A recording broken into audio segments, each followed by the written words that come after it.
Halo, Assalamualaikum warahmatullahi wabarakatuh. Selamat datang di channel saya, Ima Suseno.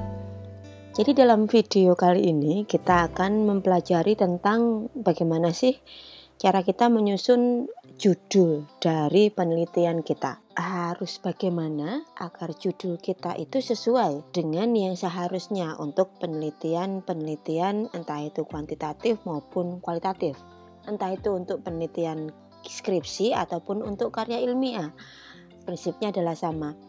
Oleh karena itu, jangan lupa yang belum subscribe untuk meluangkan waktunya sejenak subscribe, lantas share, like, and comment, dan nyalakan loncengnya agar tidak ketinggalan video-video saya selanjutnya.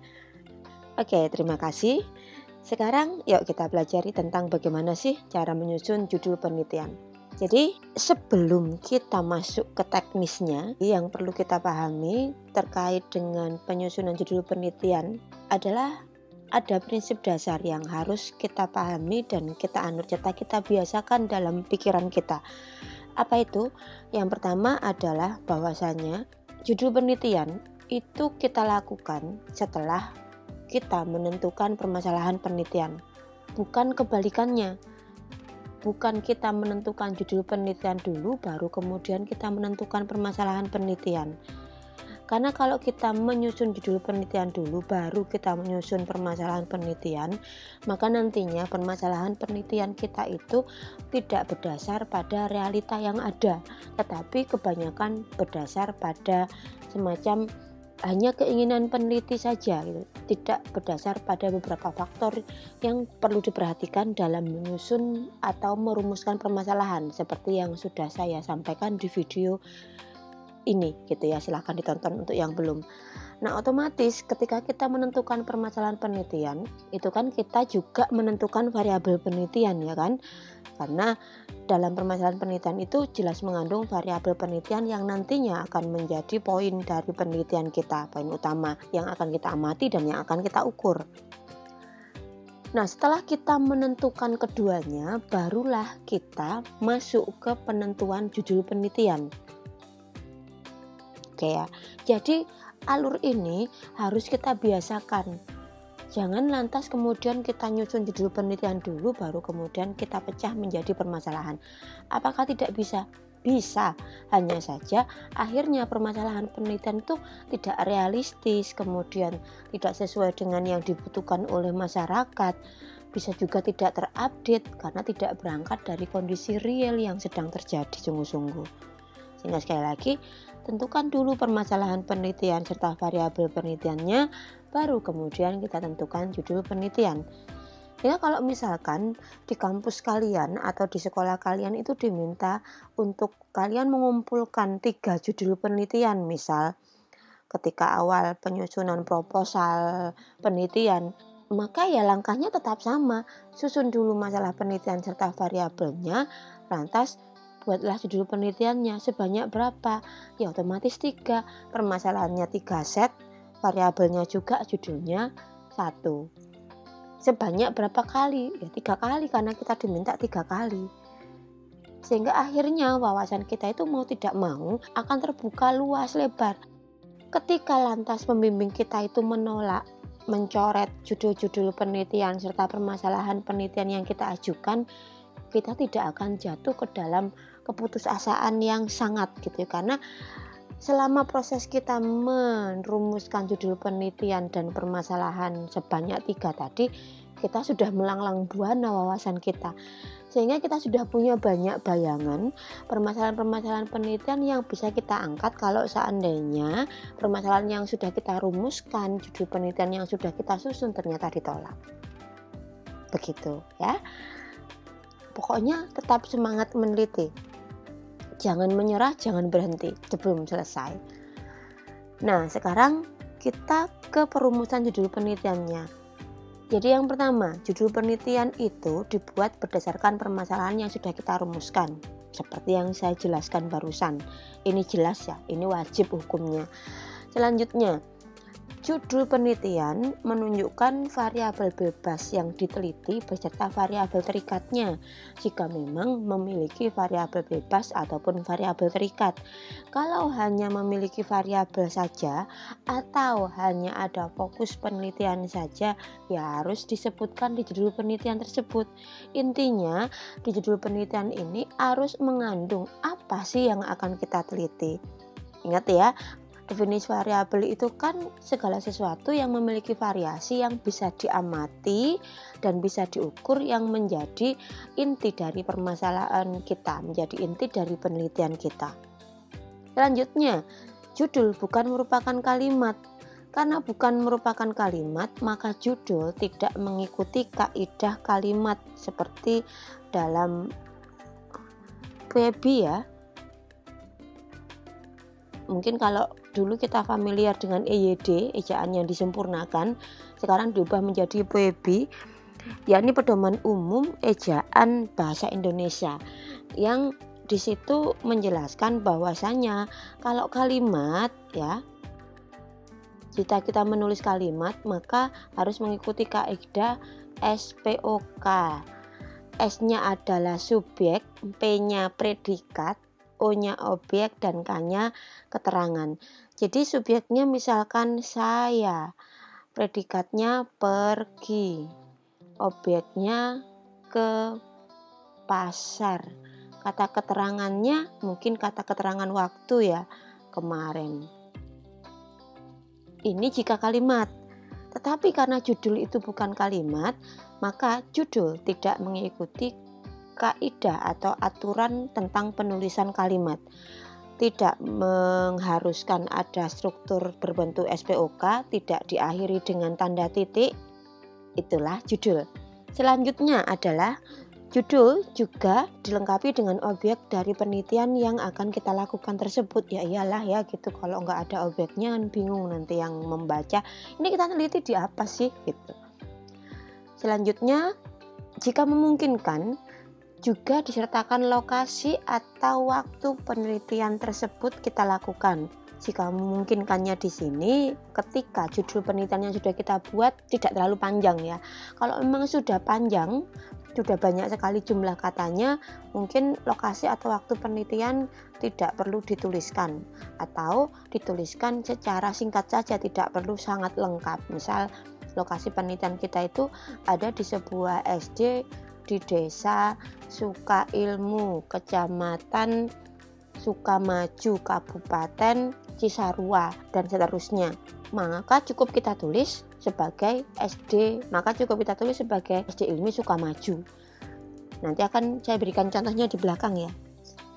Jadi ini, karena memang ada aturan tidak tertulis, tapi sesuai dengan namanya ya, karena tidak tertulis saya juga tidak akan menuliskan bahwasanya judul itu dihimbau tidak lebih dari 15 kata. Di situ tidak termasuk kata sambung atau kata hubung ya. Sehingga memang tujuannya apa? Agar tidak terlalu panjang, karena kalau judul penelitian itu terlalu panjang ya, yang baca juga akhirnya akan kehilangan fokus ya dari makna penelitian kita. Selanjutnya, hindari menggunakan kata-kata bombastis. Karena memang ini adalah judul penelitian ilmiah, bukan buku karya populer gitu ya, bukan clickbait, jadi bukan sesuatu yang mengundang klik dari jempol kita di dunia digital ini, bukan. Berarti kita harus menggunakan kata-kata yang ilmiah juga, hindari kata-kata bombastis. Kata-kata bombastis itu kata-kata yang mendorong orang untuk penasaran, akan tetapi bisa saja antara kata di judul dengan penelitian tidak sesuai, jadi lebih ke arah diperbola atau dibesar-besarkan, itu kata-kata bombastis. Jadi kalau dalam judul penelitian kita harus menggunakan kata-kata yang ilmiah, kata-kata yang memang apa adanya. Selanjutnya, judul dibuat sederhana mungkin dan gunakan kata-kata yang mudah dipahami. Jadi jangan sampai kita pengen terlihat keren gitu ya, sehingga kemudian kita memilih kata-kata yang penuh dengan istilah serapan atau kata-kata yang penuh dengan istilah asing yang bagi para pembaca segmen penelitian kita itu susah dipahami. Jadi misal kita ketika menggunakan kata implementasi, keren kan gitu ya, boleh gitu. Tetapi kalau misalkan kita ubah dengan penerapan, maka dianjurkan lebih kita menggunakan bahasa yang sederhana ini. Jika memang segmen yang akan membaca penelitian kita itu adalah berada di level-level yang pengetahuan kebahasaannya lebih sederhana. Beda lagi kalau kita memang berbicara dalam penelitian yang pembacanya itu level bahasanya sudah level expert ya, gitu ya. Mungkin di kalangan akademisi salah satunya, it's okay kalau kita menggunakan kata yang mungkin lebih sulit untuk dipahami secara langsung, seperti itu. Kalau ada bahasa yang sederhana, jika ada bahasa Indonesia, maka hindari menggunakan bahasa-bahasa atau kata-kata serapan. Hindari menggunakan kata-kata yang artinya pun orang harus membuka kamus terlebih dahulu gitu. Jadi letak keren itu tidak terletak pada judul penelitian yang kata-katanya luar biasa rumitnya, yang mungkin orang yang baca harus mengerutkan kening dulu, apa sih ini arti kata ini, bukan seperti itu ya. Jadi malah judul penelitian yang keren itu jika kata-kata yang kita pilih itu mudah untuk dipahami. Selanjutnya, hindari menggunakan kata-kata yang ambigu. Apa itu kata yang ambigu? Yakni kata-kata yang memiliki arti lebih dari satu atau bisa dimaknai ganda. Itu contohnya adalah misal dia memberitahu gitu. Nah, tahu ini kan bisa berarti tahu jenis makanan, bisa berarti memberi kita informasi gitu. Bisa juga orang tua, itu juga termasuk kata ambigu. Kalau orang tua itu bisa bermakna kedua orang tua kita ya, atau salah satunya, bisa juga bermakna merujuk pada orang-orang yang usianya sudah tua. Sehingga kita gunakan kata-kata yang tidak ambigu. Misal ketika kita membicarakan orang tua peserta didik, orang tua murid gitu ya, maka kita sebut wali murid, seperti itu, atau wali peserta didik. Oke ya, jadi itu beberapa hal yang perlu kita perhatikan ketika kita merumuskan judul penelitian kita. Nah, ini saya berikan contohnya. Sebuah judul pengaruh pandemi COVID-19 terhadap pengembangan kemampuan penguasaan IT, penguasaan IT para pendidik di SMA Ilmi Lamongan tahun pelajaran 2020-2021.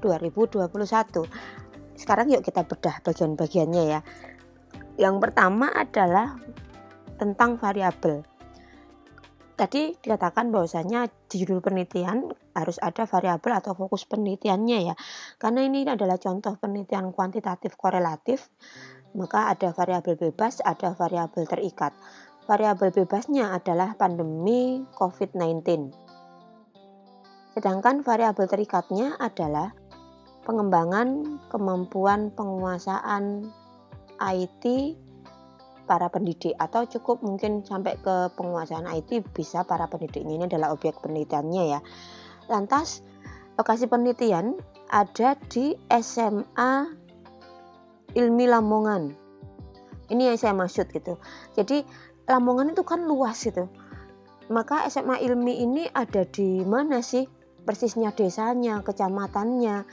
Mungkin tidak perlu kita sebutkan, cukup SMA Ilmi Lamongan. Atau jika memang ada beberapa SMA, nama SMA Ilmi di Lamongan, maka bisa kita ganti menjadi SMA Ilmi nama desanya atau nama kecamatannya.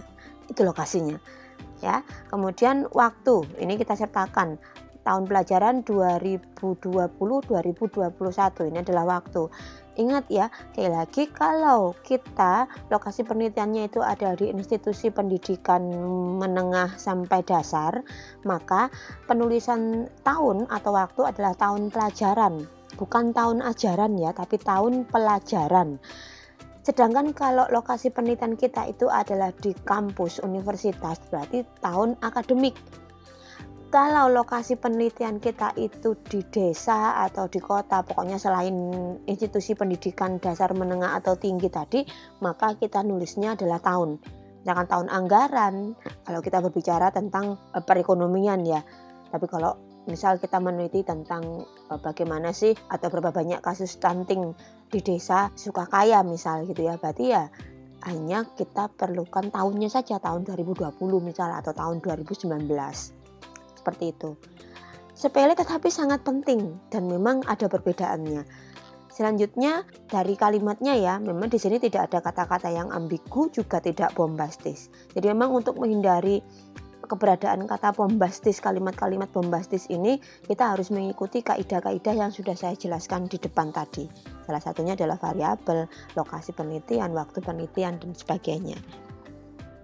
Berarti itu ya, jadi gampang sekali dalam menyusun judul penelitian. Kecil, ketika kita sudah selesai menyusun permasalahan penelitian, untuk menyusun judul penelitian itu tinggal kayak merem gitu aja udah bisa gitu ya. Oke. Jadi terima kasih, selamat meneliti, selamat belajar, jangan pernah menyerah, terus jalan gitu ya. Sampai jumpa di video selanjutnya. Assalamualaikum warahmatullahi wabarakatuh.